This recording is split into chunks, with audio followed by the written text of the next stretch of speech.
Evenings with Renee Krosch. On 702 ABC Radio Sydney, 666 ABC Radio Canberra and ABC Radio New South Wales. You often hear the big success stories in the music business, don't you? The musos who shot to fame from Nowheresville to become international rock stars, and then you hear all the ups and downs and the rock and roll fame that comes along with that. But tonight, an incredibly honest account of the reality of being a jobbing musician, trying your luck abroad, not being paid for gigs that you've done and not getting the work that you've been promised. Peter Head is a musician. He tells the very real behind-the-scenes stories of the rock and roll business, both here in Australia and overseas. Don't get me wrong, Peter's got plenty of stories of glamour and plenty of stories of bright lights in his memoir, as well as the other stuff. But for a session musician, it's not such an easy or straightforward path. Peter Head's memoir is titled Headonism, which I think is very clever. It's been written with the help of his mate, Mark Cornwall. They'll be here in just a moment to share some of Pete's 60 years of stories in the music business.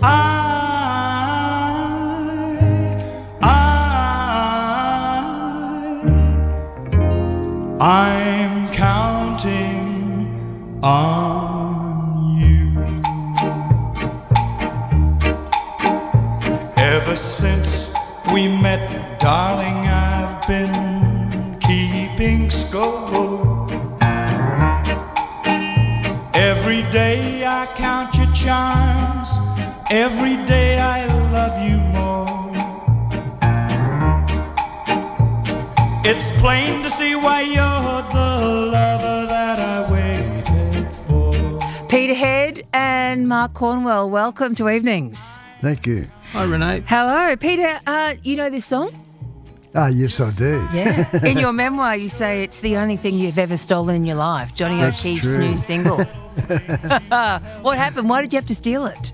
I was only about 11 years old at the time, and I think it was just a window to excitement. Johnny O'Keeffe, the first rock and roll star from Adelaide. No, not from Adelaide, from Australia, I mean. And so I was just curious to see what it's all about. And I was actually a bit disappointed when I listened to the... It's a bit slow. Is that a bit slow and meandering for you? Oh, yeah. So you were 11 years old and you're in Alan's music store. You loved music at a young age, didn't you, Peter? Yeah, I got a piano when I was 10 and started on the journey then. You grew up in a time where, I guess, Johnny O'Keeffe and Little Richard and Elvis Presley were kind of the music that young people were listening to. Yep. But you chose the piano, or did the piano choose you? I guess the piano chose me. I think it was quite a tradition in those days. A lot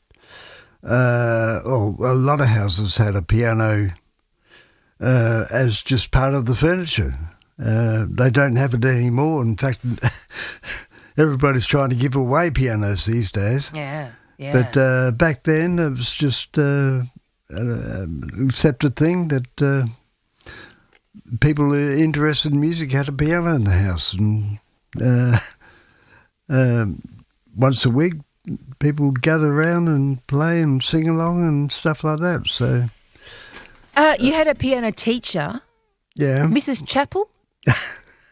Yes. Yeah. What was she like? What did she think of a young Peter Head? Well, she was a bit, I called her straight. I got the usual classical things like Fur Elise and a bit of Beethoven and all that. And I was more interested in blues and rock and roll, and she didn't know much about that. Did you teach her a thing or two, did you, Peter? Might have eventually, yeah. You've had a lot of fun writing this book, Mark Cornwall. You've helped Peter sort of tell so many great stories in the book. What was the process like? How did the idea come about? Well, Peter was allowing us how he'd like to do a memoir. but he wasn't quite sure how to go about it. And so I contacted him and said, I'll help you out if you like. And it went from there. It was a very long process because so many of these things happened so long ago, and we had to get a lot of help from a lot of people, many of whom feature in the book. Fortunately, some of them have excellent memories. There are other archival sources too. There was a magazine around in the late 60s up to the mid-70s called Go Set, which is a music magazine, and that proved to be invaluable. It sort of filled in a lot of the gaps. And, we started out, I just sat down with Peter at his place, and we just let the tape roll, and I asked him question after question after question, and he answered, and he answered to the best of his ability. And it's no easy matter. It's no easy matter to recall things that happened even 10 years ago, let alone 20, 30, 40, 50. I know I about half of my life has vanished into the fog of too much fun across the decades. But what we managed to achieve was a story that wasn't just about Peter's years in the music biz, but about the way we were in Australia. I think that really brought it to life. We put together the stage plays that were, and then realised it needed a backdrop. So we started painting a backdrop of Australia, in the Menzies years and on to the 60s, Sputnik, and then rolling on into the Whitlam years and all the rest of it, and that really brought the whole thing to life, I think.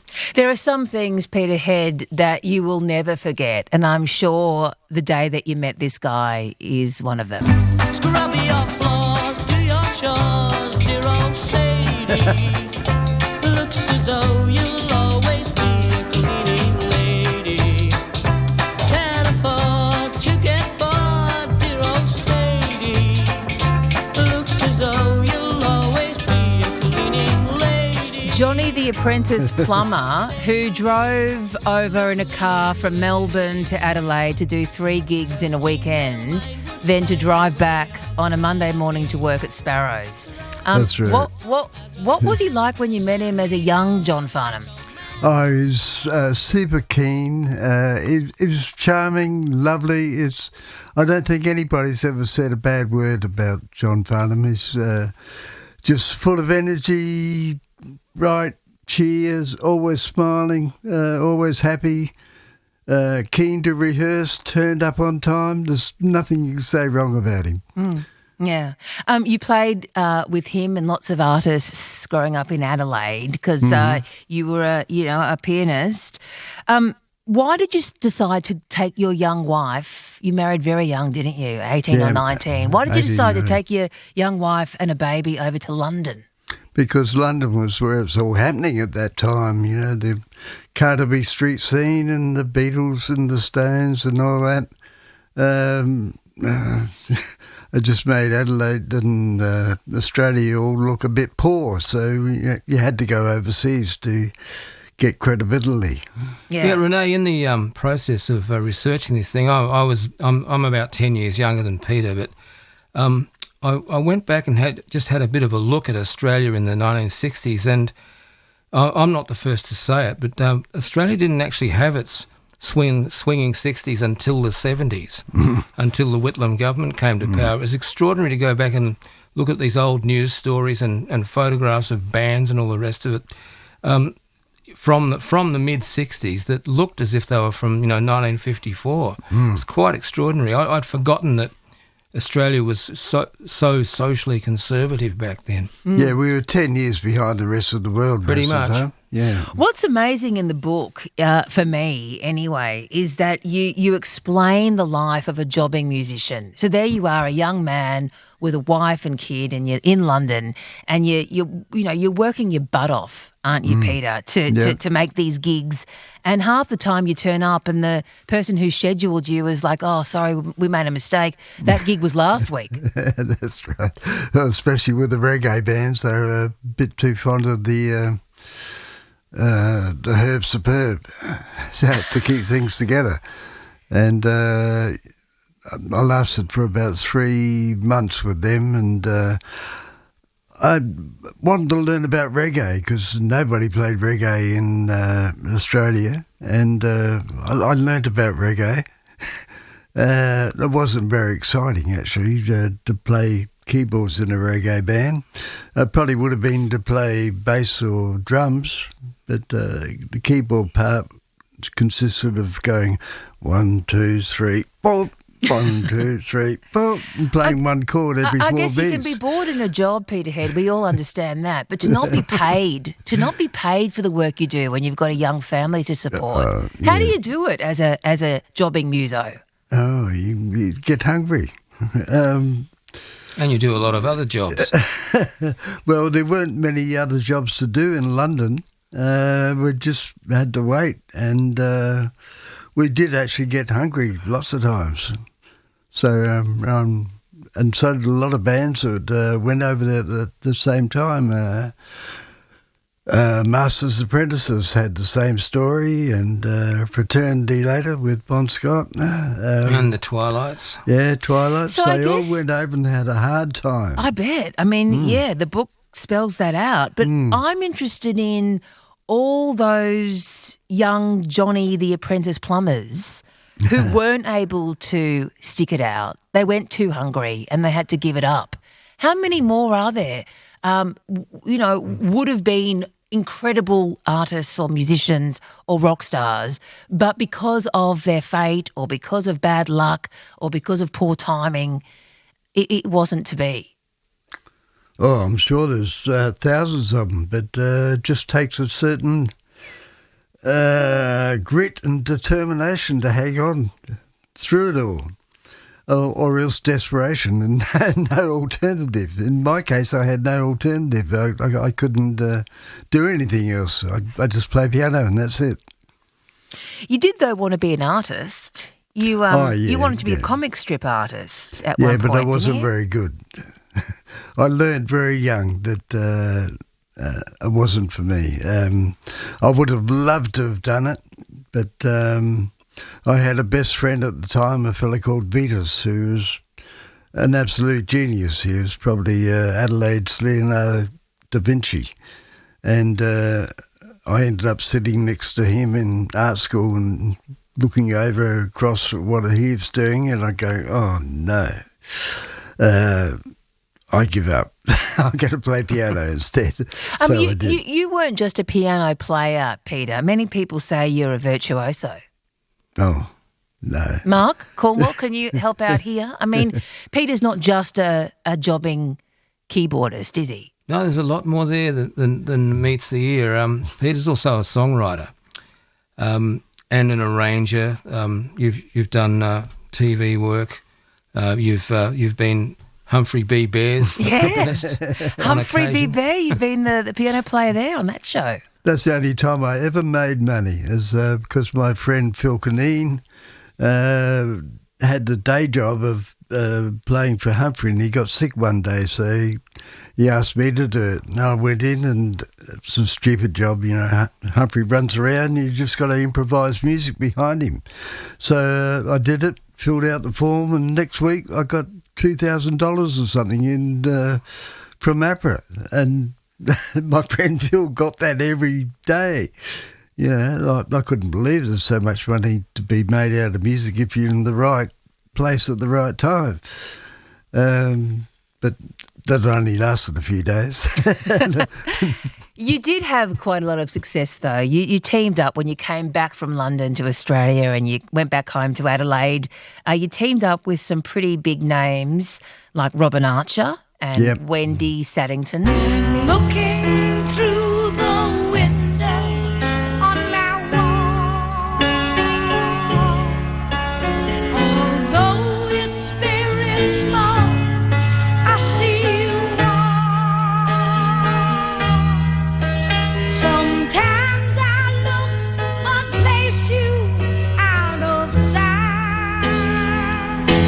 about Wendy Saddington? She sadly died back in 2013 of esophageal cancer.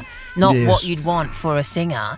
For people that don't know Wendy Saddington, explain kind of her contribution to the Australian music scene.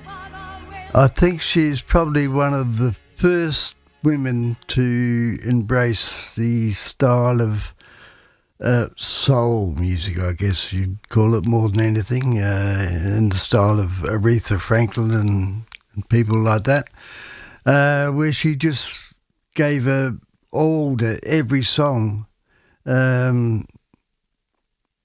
She made the hairs on people's backs stand up, you know. It's always an emotional experience to listen to Wendy. Every song she'd find just one word or one phrase and she'd suddenly scream it. And it'd always take people by surprise. And there was nobody like her at the time. I remember we did one concert in Melbourne and Renee was sitting up in the front row. And Renee had tears in her eyes. She loved her so much. And Wendy was quite self-effacing herself. She didn't realise that she had so much talent. And in fact, for a long while, she gave up singing and joined the Hare Krishnas.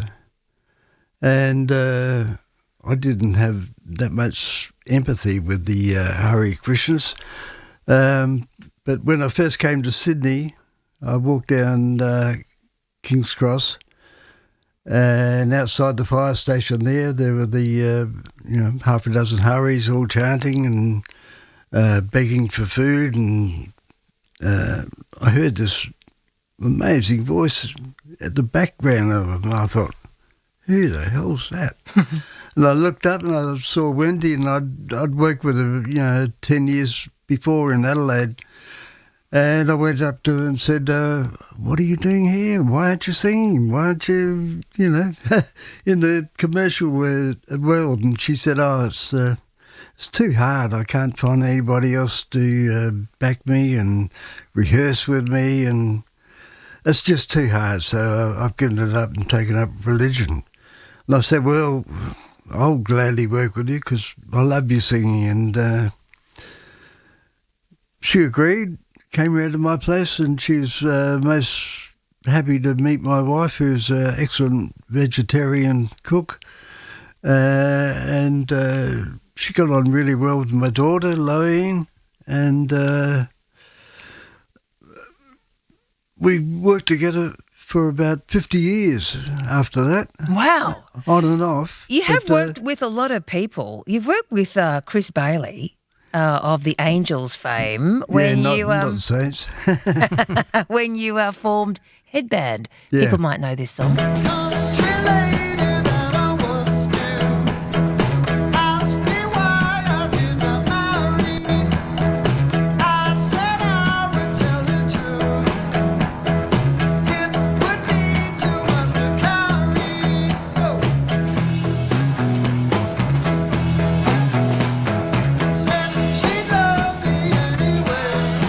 Avant-garde jazz blues. Is that the sort of music that you were creating? Well, that's a lot of it. I mean, that one I'd call a bit more country than jazz blues, but we did do a lot of jazz blues. We played everything as Headband. That was our main gimmick and probably our downfall as well, because we didn't have one particular style. We just did everything. With the result that we worked our little butts off because we were good for any party, wedding, anything really. We could find something to entertain people. You say with. the 70s was a very special time for Australian musicians. What do you mean by that, Peter Head? Well, as opposed to now, the 70s then was a time for original music. There was a I guess it was inspired originally by the Beatles and people like that, but it was the first time that people looked towards the bands to write their own material. There was this thing in radio too for a while where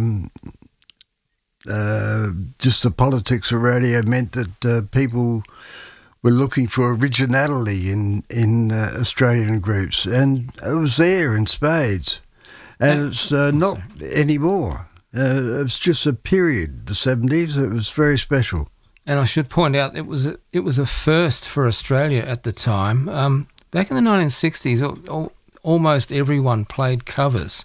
That's the way it was. And as Peter's pointed out, it wasn't really until the 70s that everyone was emboldened enough to start writing their own material. There was an ABC TV show called GTK, which I think had a big hand in making all of that happen, because it was a music show, but it actually featured bands live in the studio doing their own material. On ABC TV, I think it was 6:30 weeknights, Peter, from memory. It was, yeah. And I remember, coming home from school and watching it and just being blown away by what I saw, because I'd never seen anything like it. Peter Head, being an Adelaide boy in the music business, of course, you knocked around with Bon Scott. You had a pretty close friendship with Bon Scott, didn't you? I knew him for about 10 years, but the first 3 or 4 years we were thrown together because we had the same manager. He was in a band called Fraternity and I was in Headband, but we had the same manager and we worked from the same office, and quite often we did the same gigs together. So I ended up talking to Bon, 3 or 4 days a week, every week for 4 years when we first got to know each other. And Bon was hungry in those days. He wasn't a pop star. He was a would-be if he could be pop star. He was really desperate to get something happening. He was in a great group called Fraternity who were just fantastic, but they were too good. They were so good, they were above the heads of most of the populace, and they only worked about once a week, once a fortnight, whereas the band I was with worked quite a lot. As I said, we played everything and we were popular. Yeah, without doubt, you were a very, very hard worker your entire life. You recorded some original recordings with Bon Scott back in 1974. Here's one of them.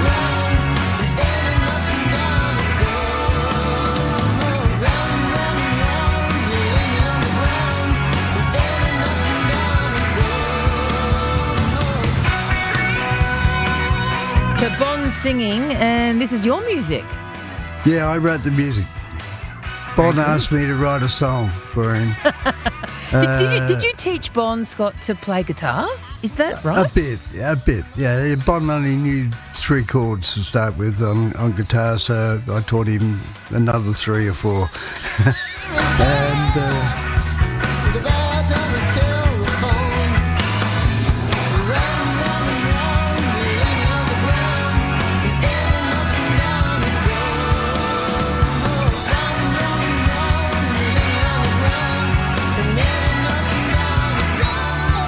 And I do want to pay tribute to you, Peter Head, and your wife, who you refer to, I think your nickname for her is Mouse. What an incredible woman she is to stick by you in such difficult times in your career and to be really by your side. I think you met she was 18 and you were 19. Mm-hmm. You say you were spellbound by her organisational skills, her resourcefulness, her practicality, her focus. You at 19, on the other hand, a dreamer on the drifter spectrum.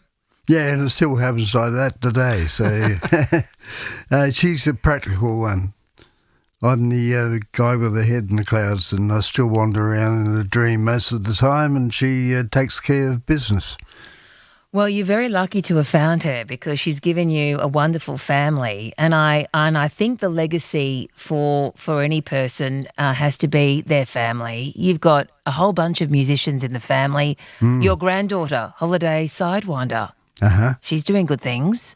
Is she ever? She's just, there's a woman called Sophie Baxter Ellis who's had a hit with a song called Murder on the Dance Floor, and she's currently on tour with her, and they're doing gigs like the Royal Albert Hall, in front of 100,000 people.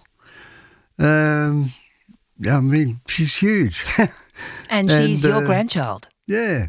Yeah, so I'm very proud of her. You should be. You should be. And so to pay tribute to your life and the hard work you've put in as a musician and an incredible memoir, thanks to you, Mark Cornwall, and you, Peter, for all your stories, here's a little bit of your granddaughter who is continuing the music business, shall we say. Good luck to her, and thank you to you, Peter, for being here. Thank you very much. Yeah, it's been a delight to meet you. Mark Cornwall, thank you for the memoir. Where do people buy the memoir? Renee, all the usual online outlets. Bookpod Bookstore is a good one, or Amazon.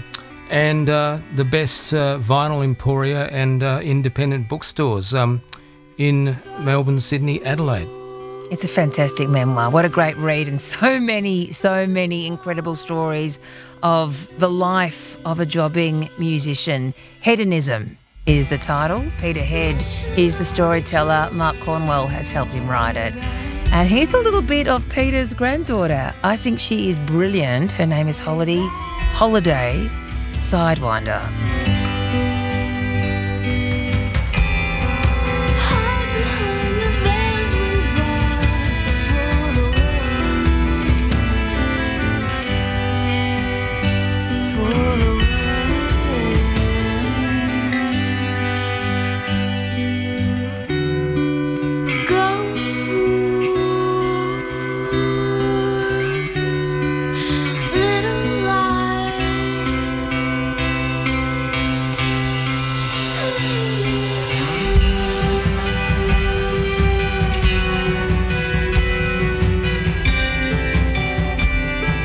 Let's find out what's coming up for you with Nightlife, and Phil Clark's here. G'day, Phil.